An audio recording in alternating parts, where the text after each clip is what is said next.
देख रहे हैं अवाम के उठाए गए सवालात, हालत आसरा पर तबसरों, तज्जियों, खबरों पर मुहित प्रोग्राम न्यूज लाइन रिदा सैफी के साथ।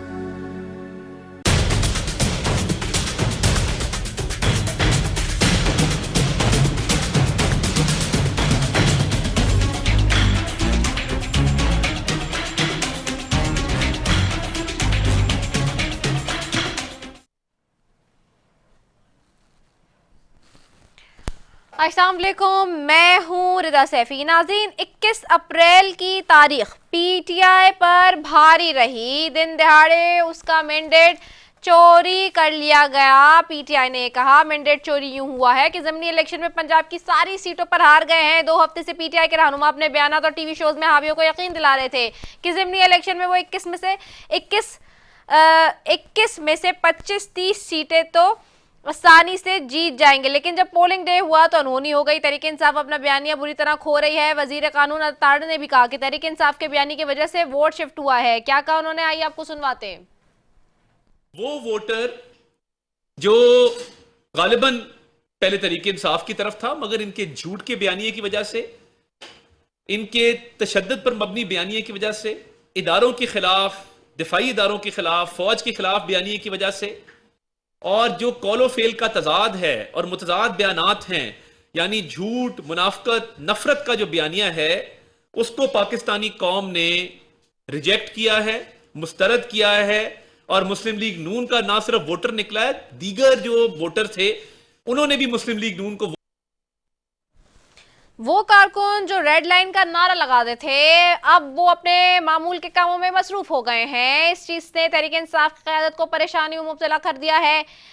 तहरीक इंसाफ के हलकों में फ्रस्ट्रेशन भी नजर आ रही है, इसलिए उन्होंने बयानी में मजीद सख्त भी बना दिया है। तहरीक इंसाफ के रहनुमा रऊफ हसन ने कहा कि हम 2 साल से सब सह रहे हैं, रियासती खुदा बनकर बैठे लोगों को वार्निंग दे रहे हैं कि मजीद अब हम बर्दाश्त नहीं करेंगे। क्या कहना था ये आपको सुनवाते हैं।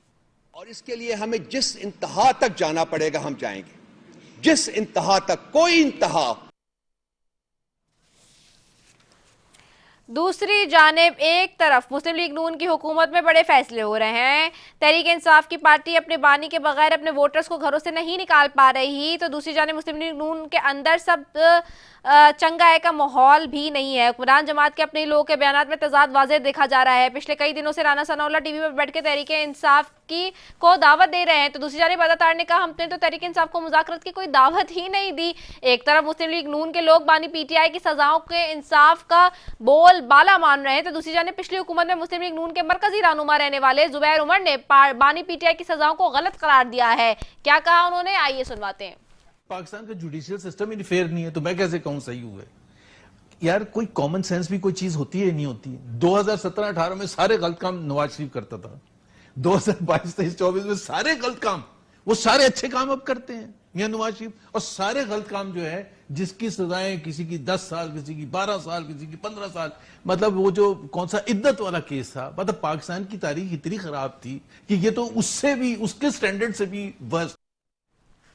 अब सवाल ये है कि मुस्लिम लीग नून के अंदर अभी तक 2 धड़े क्या मौजूद हैं। सीनियर सियासतदान एतजाज हसन के मुताबिक 8 फरवरी को नवाज शरीफ वजीर आजम वाली तकरीर करने को तैयार थे कि उनके साथ धोखा हुआ। आज तहरीक इंसाफ के रहनुमा लतीफ खोसा भी बोले नवाज शरीफ से छोटे भाई ने धोखा किया। और मुस्लिम लीग नून के अंदर 2 ग्रुप्स हैं। क्या कहा कि आपको वो भी सुनवा देते हैं। लेकिन उनको, उनके साथ भी भाई साहब ने, छोटे भाई साहब ने तराक दिया है, उनके साथ भी धोखा हुआ है। छोटे भाई साहब ने जो है उनसे छीन ली है वज़ारत उज़्मा। तो आपस में दोनों भाइयों का और उनके खानवादे का आपस में चल रहा है। देखते हैं, एक तरफ नवाज शरीफ का ग्रुप है जिसमें माशाअल्लाह राना सनाउल्लाह साहब हैं, जिसमें खुरम दस्तगीर हैं, जिसमें जो है सादर खजर। सवाल ये है कि क्या वाकई मुस्लिम लीग नून के अंदर धड़े बन चुके हैं? अगर नहीं तो पार्टी पॉलिसी कहाँ है? तमाम रहनुमाओं के बयानात में तजाद क्यों हो रहा है? याद रहे कि मुस्लिम लीग नून के रहनुमा जावेद लतीफ पहले ही इल्जाम लगा चुके कि इलेक्शन में शेखुपुरा की 5 नशिस्तों को मैनेज करने के लिए 90 करोड़ रुपए खर्च किए गए। इल्जामात को वफाकी वजीराना तनवीर हुसैन ने मुस्तरद तो कर दिया, मगर हुकूमत बनने के बाद भी ऐसे बयान मंजर आम पर आ ही क्यों रहे हैं? आज एक और अहम डेवलपमेंट हुई है। वजीर आजम आज कराची थे, हमारे शहर से ताजिरों से मिले, सीएम से मिले, गवर्नर से मिले, मुल्क की मईशत की खातिर ताजरों ने वजीर आजम से दरख्वास्त कर डाली। जब बात हुई, मुलाकात हुई, जब गुफ्तगू हुई और आपस में एक्सचेंज ऑफ व्यूज हुआ, तो फिर मुल्क की मईशत की खातिर ताजरों ने वजीर आजम से दरख्वास्त कर डाली कि हुक्मरान जमात अपने सख्त हरीफों से हाथ मिलाए और बानी पीटीआई से भी बात करे। वजीर आजम बोले भी कि मुल्क की खातिर नापसंदीदा फैसले करने होंगे। नून लीग के मेहमान से ये भी आज जानेंगे और ख़ास तौर पे कि वो कौन से नापसंदीदा फैसले जिनकी बात की, क्योंकि एक तरफ आज ताजरों ने कराची में बात करते हुए वजीर आज़म को ये कहा है कि अडियाला में बैठे लोगों से भी हाथ मिलाना होगा और टाइज जो है ट्रेड के वो पड़ोसी मुल्क भारत से भी करना होगा। ये सब चीज़ों पर आज बात करेंगे। मेरे साथ पैनल में मौजूद हैं सबसे पहले बैरिस्टर अकील मलिक हैं मुस्लिम लीग नून से, शाहिदा रहमानी साहिबा हैं पाकिस्तान पीपल्स पार्टी से, हमने अहद अली शाह हैं तहरीक इंसाफ से। हमने आप तमाम तीनों मौजूद मेहमानों का बेहद शुक्रिया फॉर ज्वाइनिंग अस। सर आपकी तरफ आऊंगी। बैरिस्टर अकील, आपको मेरी आवाज़ आ रही है? जी जी, अस्सलाम वालेकुम रिदा, बिल्कुल आ रही है। बैरिस्टर अकील साहब आपकी तरफ आऊंगी।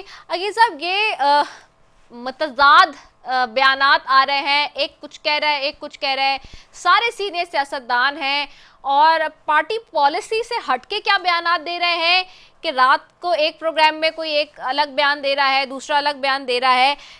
ये पार्टी की पॉलिसी कौन वजह करेगा? क्योंकि अता तार कहते हैं कि कोई जो है वो पीटीआई से मुफाहमत की या बात करने की कोई बातचीत नहीं है, जबकि दूसरी तरफ जो है वो राना सनाउल्लाह साहब तो रोज़ाना बैठ के कह रहे हैं कि जी हम तो दावत दे रहे हैं, बैठें, यहाँ तक दावत दे रहे हैं कि अगर मुज़ाकरात हो जाते हैं तो फिर बानी पीटीआई की रिहाई भी मुमकिन है। बिस्मिल्लाहिर्रहमानिर्रहीम रिदा, बहुत बहुत शुक्रिया।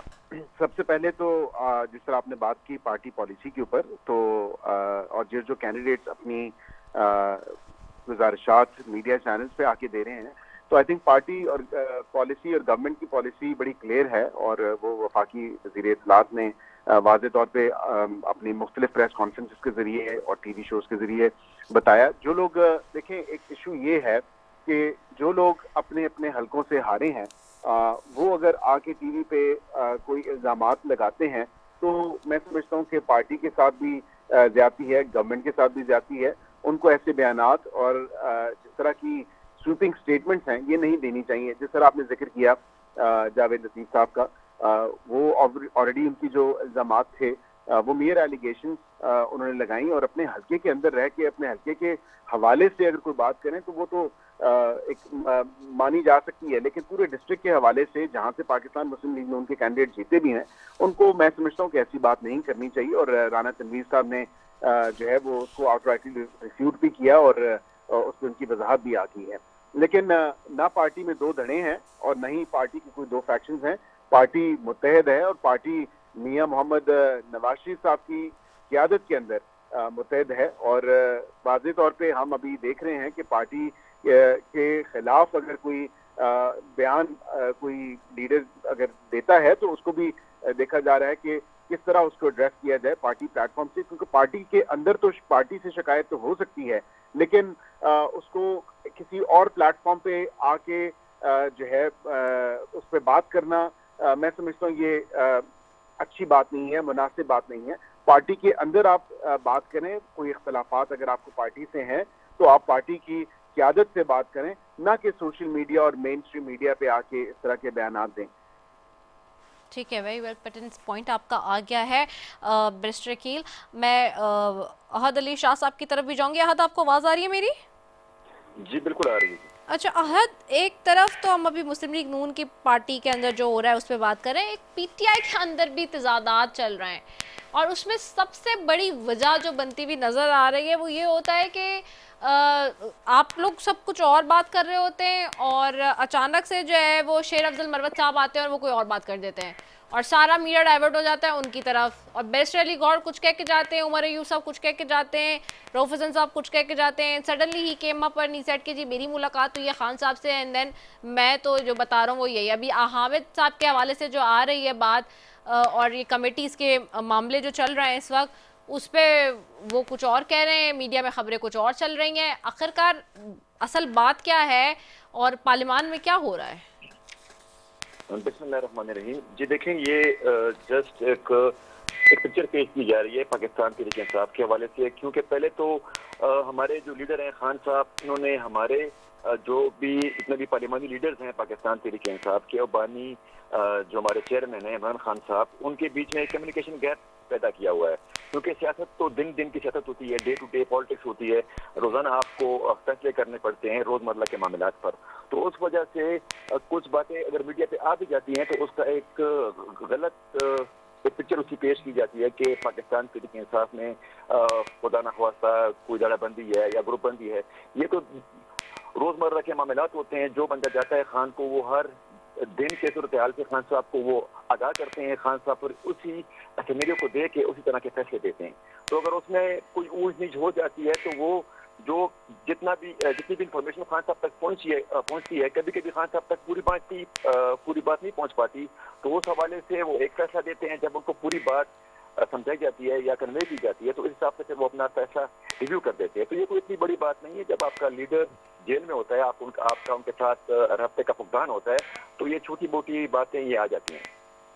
अच्छा, आप इसको छोटी मोटी बात समझ रहे हैं, लेकिन आपको पता है ना, देयर वाज अ टाइम जब खान साहब कोई भी बात करते थे तो वो मेजर हेडलाइंस होती थी हर चैनल की, और अभी भी दो, क्योंकि ऑपोजिशन की आप सबसे बड़ी जमात है इस वक्त, and you are making the headlines. तो समटाइम्स दिस हैपेंस कि जी, even not sometimes, even usually this happens कि भाई ये तो बात आपके यहाँ से जो निकली। अब ये बताएं कि आप क्या पार्टी पॉलिसी पे कौन किसकी बात मानी जाए? या तो शेर अब्दुल मरवत साहब को माने जाए, या फिर उमर अयूब साहब और जो रऊफ हसन साहब और जो बैरिस्टर अली गौहर कह रहे हैं उनको माना जाए, और फिर स्पोक पर्सन किसको माना जाए? जैसे अभी मैंने बात की, उन्होंने क्लियर कर दिया कि जी अता तार साहब वाले मामले के स्टेटमेंट को आप हमारे माने कि जी वो ऑफिशियल स्टेटमेंट, बाकी जो भी कह रहे हैं वो अपना जो है उसको नहीं करना चाहिए, ऐसा दे अग्रीड। अब यहाँ हम किसको माने, क्या करें?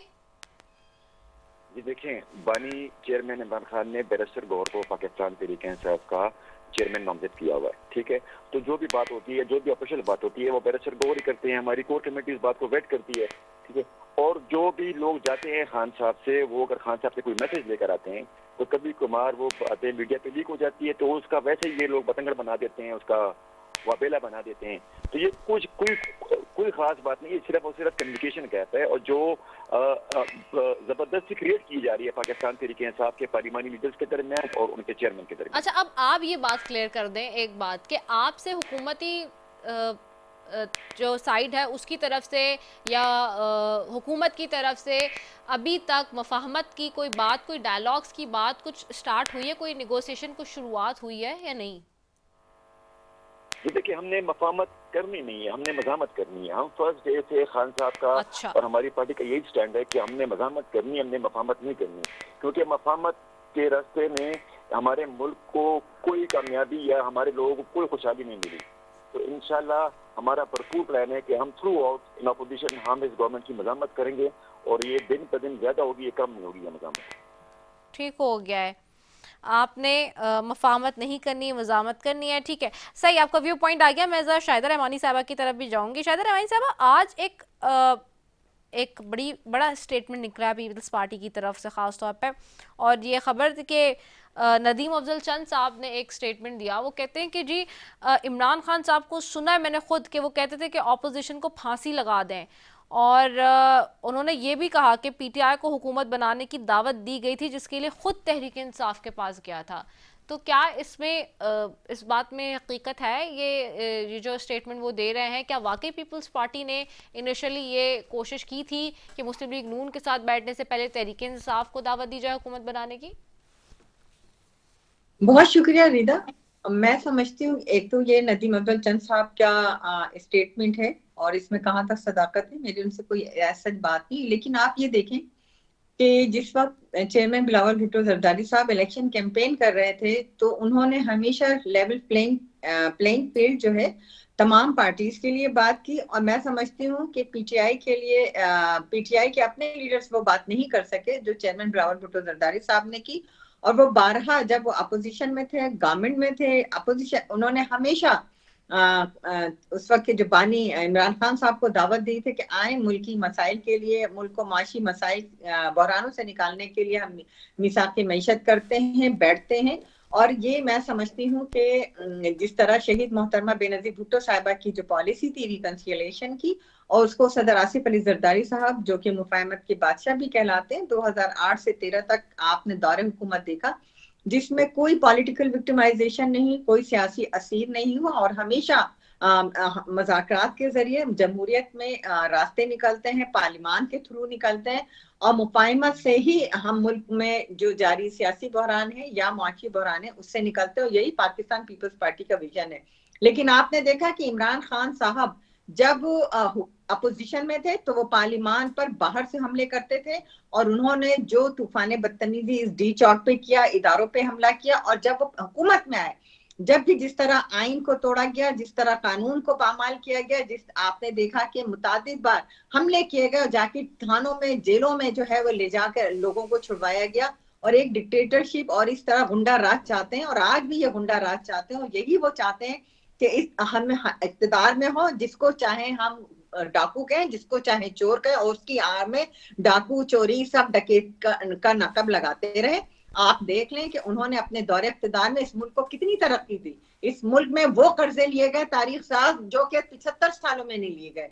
और फिर अभी जिस तरह नदीम अफजल चंद साहब ने कहा कि इन्होंने तो ये तो रोजाना, वो तो उन्होंने कहा, लेकिन ये रोजाना बैठते थे और कहते थे कि आज फला लीडर को गिरफ्तार होना चाहिए, आज इसको होना चाहिए, और इनके फरमाइशी प्रोग्राम पर आपने देखा कि मोहतरमा अदी फरियाल तालपुर साहबा को किस तरीके से हॉस्पिटल से घसीट के चांद रात को ले जाकर बंद किया गया।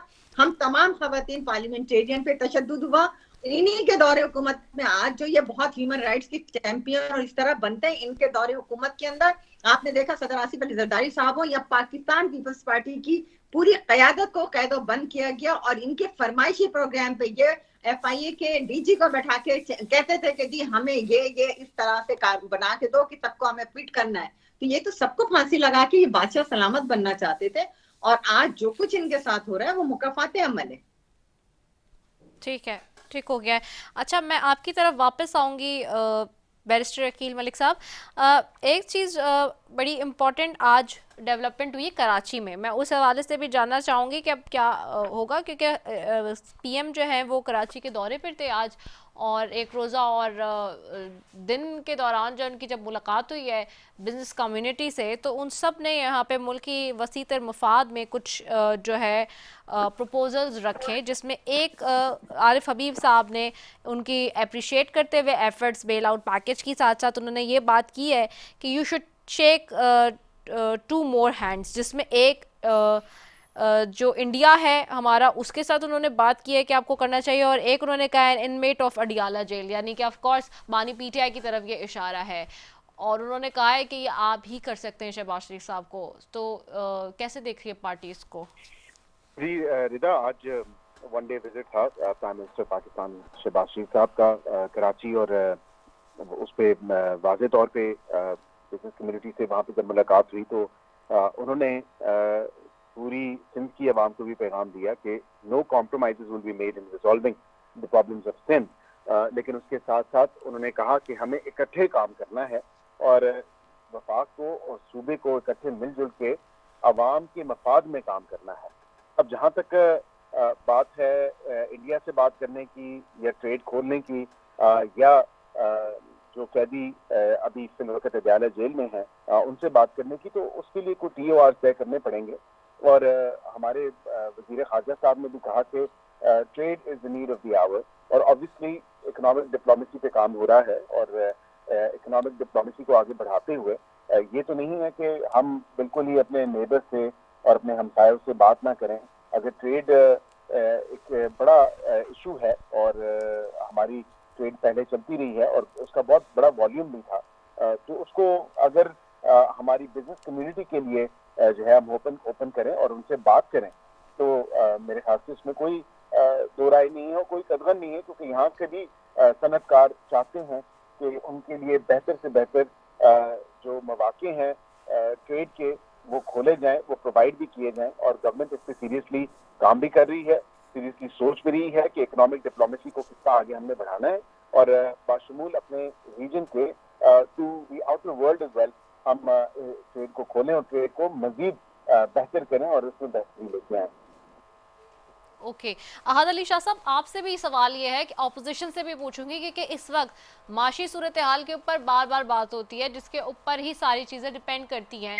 अब सवाल अगैन यही है कि जब बिजनेस कम्युनिटी, क्योंकि एक रीढ़ की हड्डी है और पाकिस्तान में कराची वो शहर है जो कि पूरे मुल्क को की इकोनॉमी को चलाता है, तो हैविंग सेड दैट आज जो ये मुतालबा रखा गया है shake with the two hands, जिसमें मैंने भी बात की, आपको पीएम को ये कहा गया है बिजनेस कम्युनिटी की तरफ से वाज़ेह ये बात गई है, पैगाम गया है आज कराची से कि जी आप खान साहब से भी हाथ मिलाएं और इंडिया से भी हाथ मिलाएं, तो जो ट्रेड के ज़मन में तो ये आप ऑपोजिशन इसको कैसे देखेगी, पीटीआई इसको कैसे देख रही है?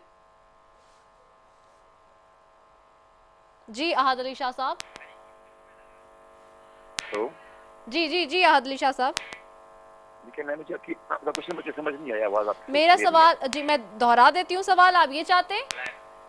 जी जी, मेरा सवाल यही है कि ये बिजनेस कम्युनिटी ने जो कराची में आज पीएम के सामने अपना खुल के जो है वो अपनी राय का इजहार किया है इस एतबार से कि जी माशी हालात बेहतर करने के लिए शेख टू मोर हैंड्स की बात हुई है आज, जिसमें एक अडियाला जेल में बैठे बानी पीटीआई के हवाले से बात हुई है और एक ट्रेड बढ़ाने की बात हुई है नेबरिंग कंट्री इंडिया के साथ, जो कि हम देख रहे हैं काफ़ी सालों से बंद है।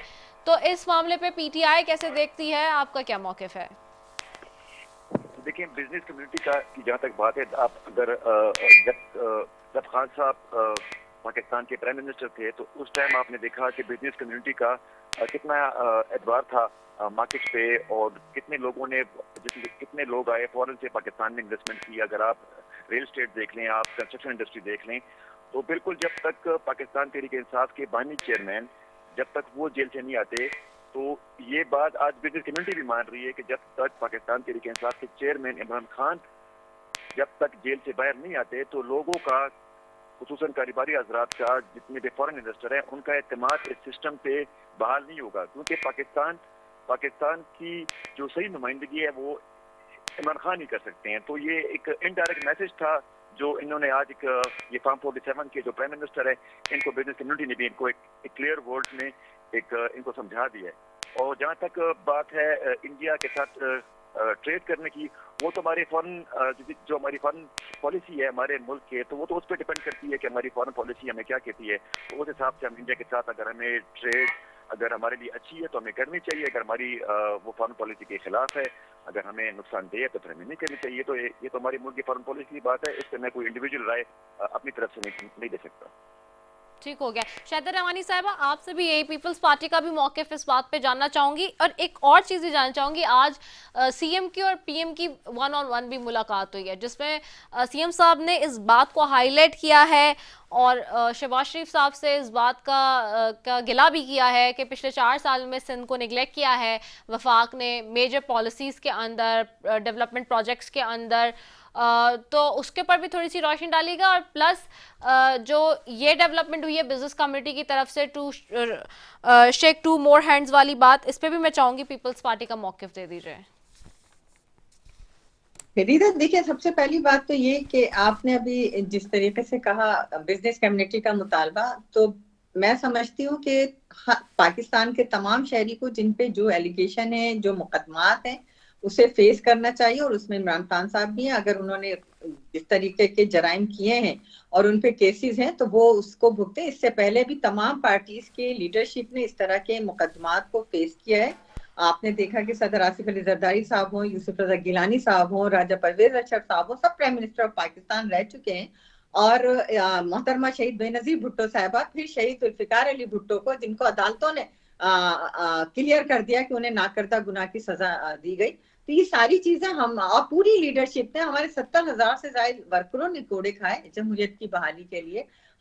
सबने कैदोबंद की सौतें बर्दाश्त की, और सब जेलों से सुरखुरी होकर, मुकदमा से, अदालतों से सुरखुरू होकर निकले। तो इमरान खान साहब को भी फेस करना चाहिए। वो कोई स्पेशल तो नहीं कि उनको तमाम मुकदमा से जो है वो बरी कर दिया जाए और वो किसी चीज को फेस ना करें।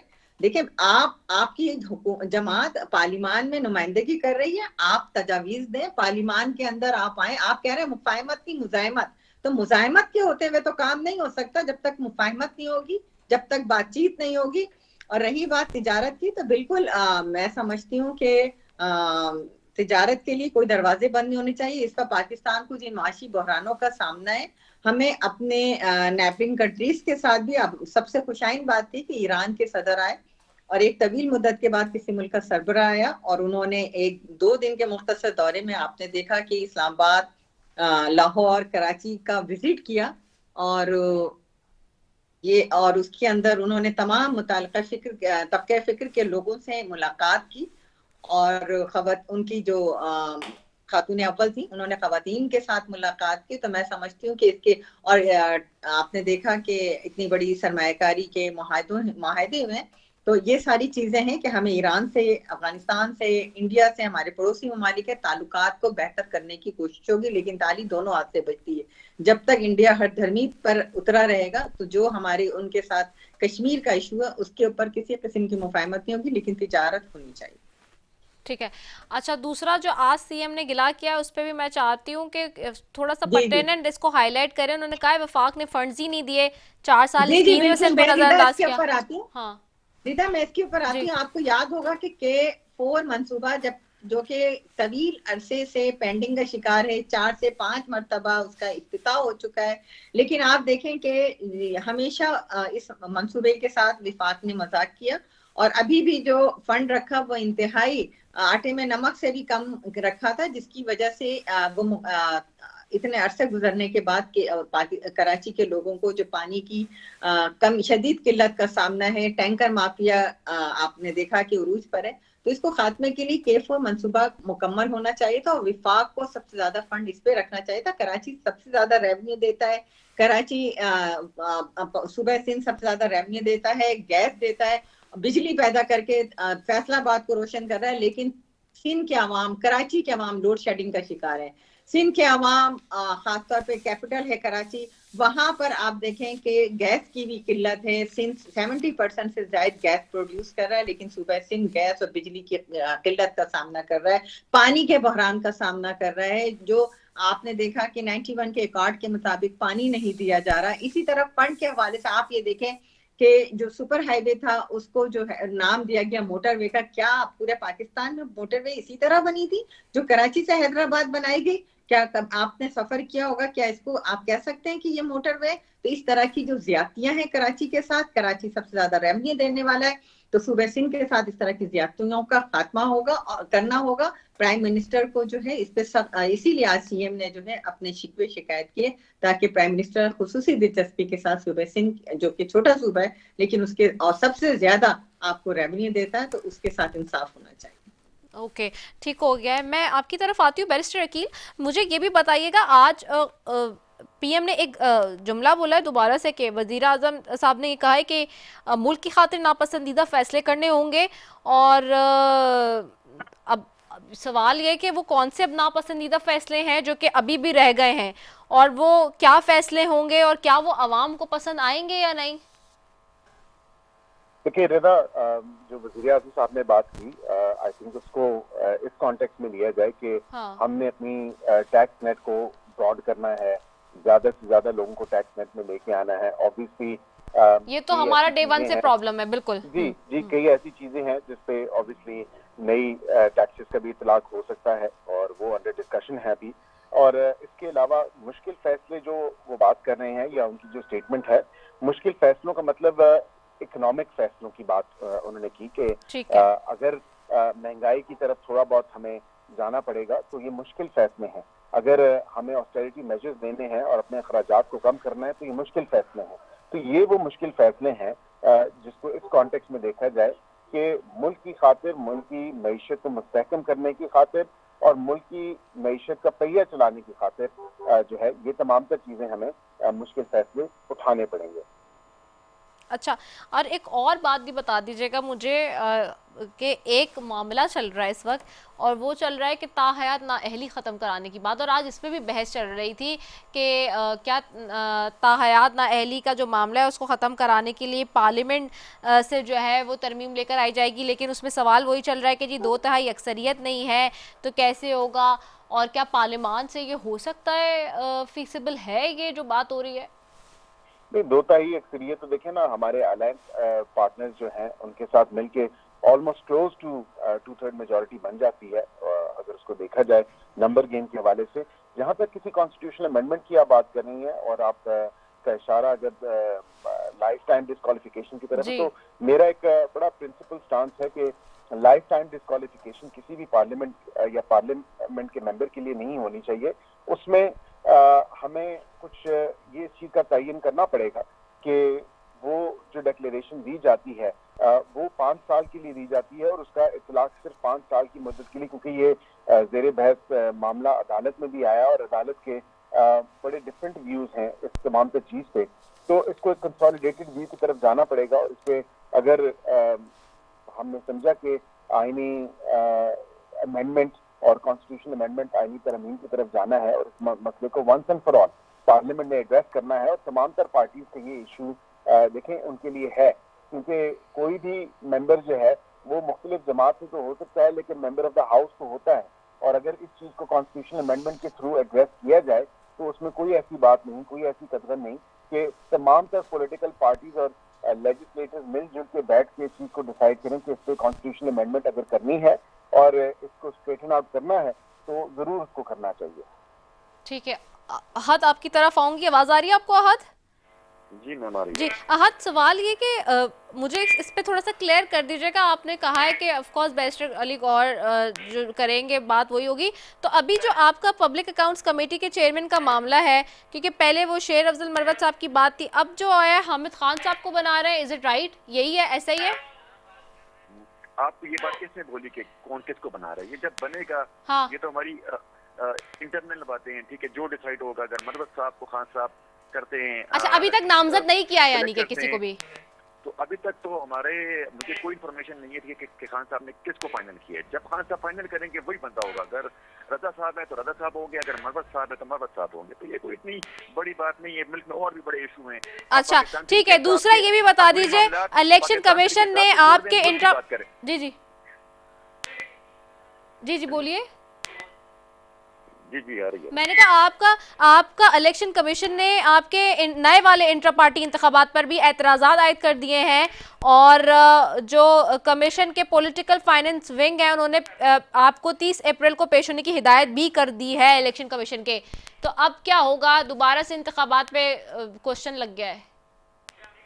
जी हम जाएंगे, इसका हम पूरा जितनी भी हमारी लीगल फाइट होगी अगेंस्ट दिस, क्योंकि ये पाकिस्तान की वाहिद जमात है और ना पीपल्स पार्टी के इंटर पार्टी इंतखाबात का कोई पूछता है, ना मुस्लिम लीग का कोई पूछता है, ना JUI का कोई पूछता है। एक पाकिस्तान में पाकिस्तान तहरीक इंसाफ ही रह गई है। पता नहीं कि ये कोई इंडिया की जमात है, ये कोई BJP है कि पूरे पाकिस्तान में इनको पाकिस्तान में इतने मसाइल हैं, वो उन पे कोई एतराज नहीं करता। आ जाते हैं पाकिस्तान तहरीक इंसाफ के इंट्रा पार्टी इंतखाबात पे। तो मेरी मुल्क की इस्टेब्लिशमेंट है, अदलिया है, ये जो बंदा फारिग बैठा हुआ है उसको दूसरा कोई काम नहीं होता, आके जाके ये पाकिस्तान तहरीक इंसाफ के इंट्रा पार्टी इंतखाबात पे उठा देते हैं एतराज। तो मेरी इनसे ये गुजारिश है कि आप जाएं किसी और चीज पे उठाएं एतराज, पाकिस्तान तहरीक इंसाफ को छोड़ें कि वो अपने मामलात खुद संभालें।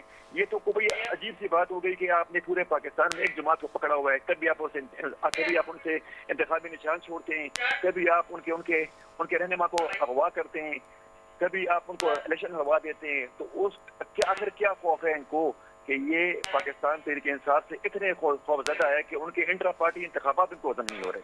ये कोई बड़ी अजीब सी बात है। ये सवाल आप हमसे ना पूछे, ये जिन लोगों ने ये एतराज़ात उठाए हैं, मैं तो उनको कहूँगा कि ये कोई पता नहीं कौन दफर है, ठीक है, मैं तो उसको दफर ही बोलूँगा कि उससे ये पूछे कि ये इसको क्या हो गया कि इसको पाकिस्तान में ये एक ही मसला नजर आता है कि आप जाएं, आप पाकिस्तान तहरीक इंसाफ के इंट्रा पार्टी इंतखाबात में आप वो निकालें, नुक्ताचीनी करें। ठीक है, ठीक हो गया आदिल शाह साहब। शाहिदा रहमानी साहब आपकी तरफ वापस आऊंगी। शाहिदा साहब, पार्लियामान का मुश्तरका इजलास में सदर ज़दाई साहब ने एक बात की कि जी वक्त बहुत कम है और हमें इख्तलाफात भुला के माशी चैलेंजेस के लिए टेबल पर आना है। इस वक्त वज़ीर आज़म कह रहे हैं कि जी मुश्किल फैसले करने होंगे। जहां पेट्रोल बढ़ रहा है, जो हालात इस वक्त संगीन मसाइल की तरफ जा रहे हैं, सोने की प्राइस आप देख लें दोबारा से बढ़ना शुरू होगा, तेज़ी से बढ़ रहे हैं कि कहाँ 2.25 लाख था, 2.5 लाख के करीब पहुंच गया है। ऐसी सूरत हाल में ये माशी तो बार तो आप लोगों पे भी आएगा। जितना लोग नून लीग को ब्लेम आउट करेंगे उतना पीपल्स पार्टी को भी करेंगे, क्योंकि आप बैठे तो हैं ना उनके साथ ही हुकूमत बना के। तो इस पे अब आप लोग कैसे जो है वो लोगों का सामना करेंगे, क्योंकि कॉन्स्टिट्यूंसीज के इलेक्शन लड़ना और फिर जाना हलकों में अपने लोगों से दोबारा से बात करना, जीत के भी वापस जाना, ये बड़ा मुश्किल हो जाता है। देखिए रीता, अभी आपने जिस तरह अर्ज किया कि सदर आसिफ अली जरदारी साहब ने, और मैंने इससे पहले भी आप अर्ज किया था कि सदर आसिफ अली जरदारी साहब बार बार क्यों मुफाहिमत की बात कर रहे हैं, वो क्यों बार बार रिकंसिलिएशन की बात कर रहे हैं। उन्हें मालूम है कि आगे मुआशी बहरान का, बहुत बड़ा मुआशी बहरान का सामना है, और ये आज से नहीं है। आपने देखा कि जब इमरान खान साहब एक तबाही इस मुल्क में मुसल्लत हुई और उन्होंने जिस तरीके से इस मुल्क के बुनियादों को खोखला कर दिया, जिस तरह कर्जे लिए गए, जिस तरह IMF से किए गए मुआहदों को तोड़ा गया, जिस तरह वो आइन और कानून तोड़ने में देर नहीं लगाते थे, उन्होंने उसी तरह अपने इख्तिदार को बचाने के लिए IMF से किए गए, वर्ल्ड बैंक से किए गए वादों को तोड़ा। और वो एक एग्रीमेंट होता है, वो इमरान खान या किसी वर्ल्ड बैंक के दरमियान या IMF की नहीं, वो कंट्री टू कंट्री होता है, कंट्री टू इंस्टीट्यूट होता है।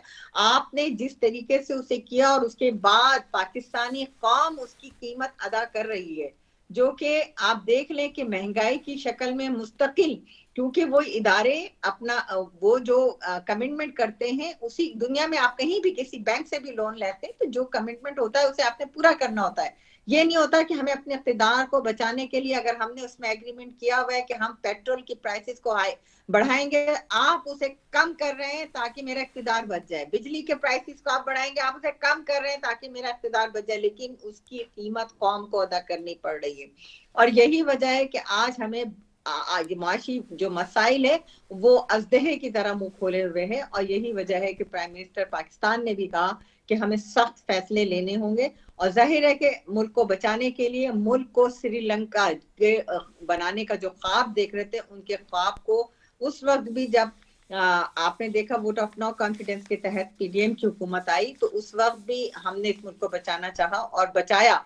और आज भी पूरा, आज हम इक्तिदार में शामिल नहीं है, हम इस मुल्क को बचाने के लिए हमने तमाम नफरत की, इंतजार की, तकसीम की सियासत को खत्म करके, आपने देखा कि ड्यूरिंग द इलेक्शन हम अपनी पार्टी के मैनिफेस्टो के साथ खड़े थे और तम अपने अपने पार्टीज के हवाले से इलेक्शन लड़े।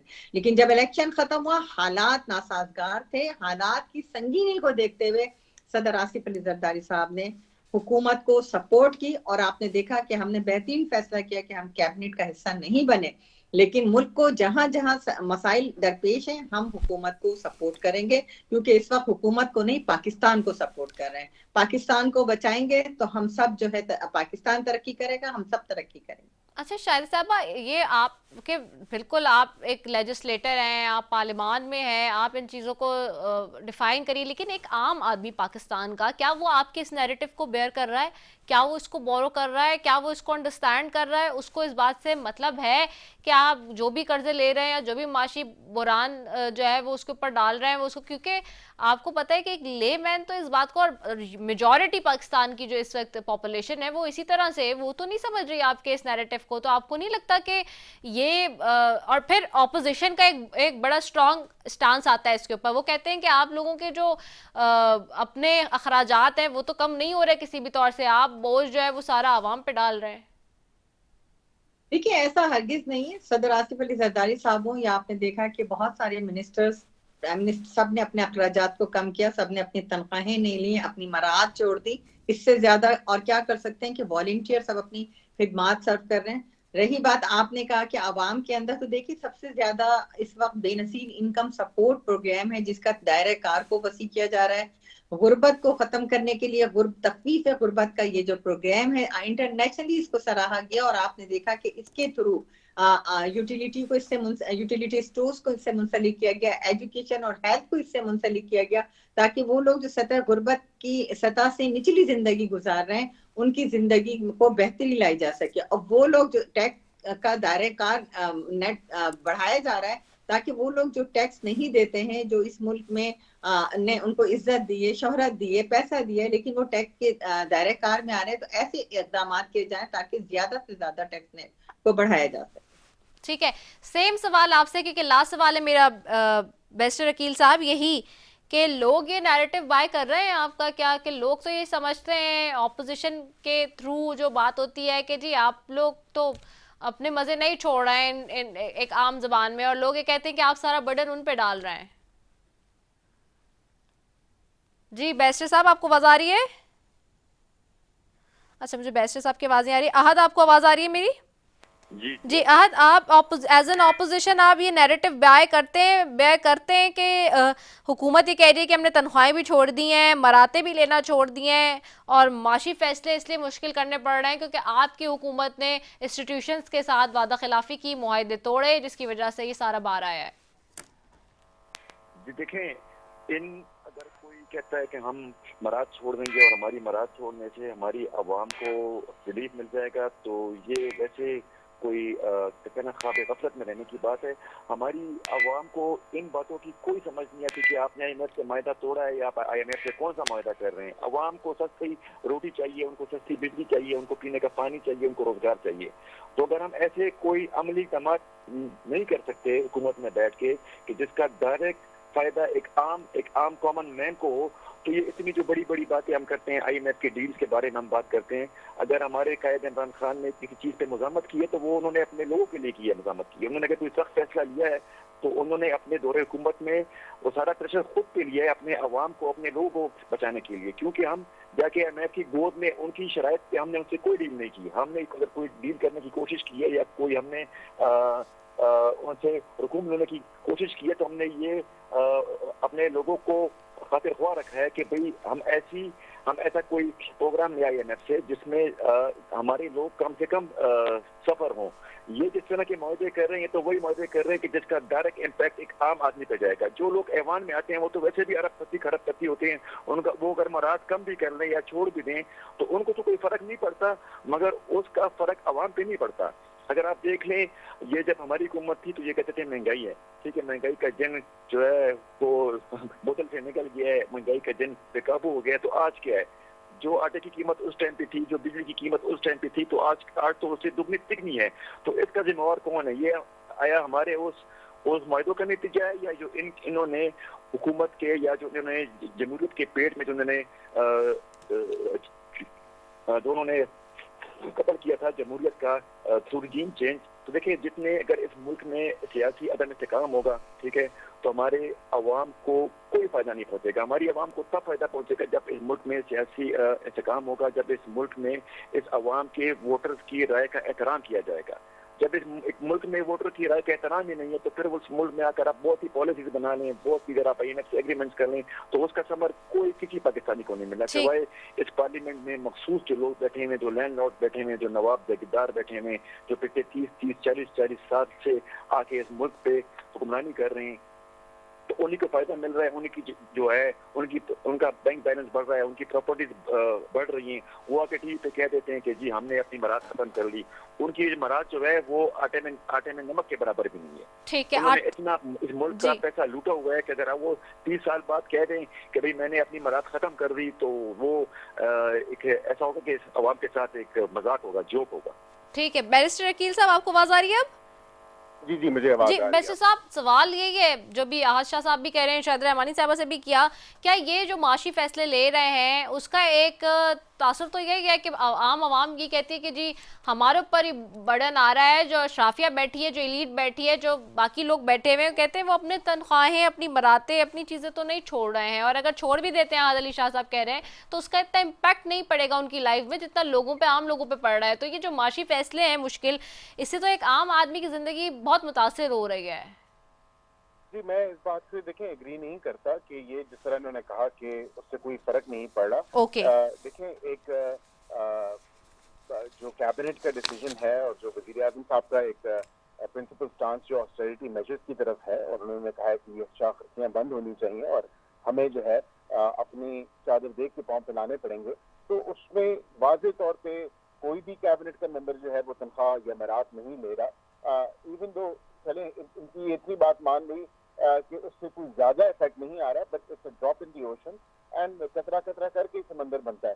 तो अलामती तौर पे जो है वो कम से कम हमने एक स्टेप जरूर दिया है और इसको आगे बढ़ाते हुए और भी ऑस्टेरिटी मेजर्स आ रहे हैं। कोई हम जो है वो हेलीकॉप्टर पे 50 रुपए का पेट्रोल डलवा के तो नहीं आ रहे। आपको पता होगा कि इनके दौरे हुकूमत में 98 करोड़ रुपए का बिल आया है, जो सिर्फ और सिर्फ बनी गाला से लेके वजीर आजम हाउस तक। और फिर भी एहसान पाकिस्तानी कौम और पाकिस्तानी अवाम पे ये किया जाता था कि मैं बनी गाला में रह रहा हूँ, वजीर आजम हाउस में नहीं रह रहा।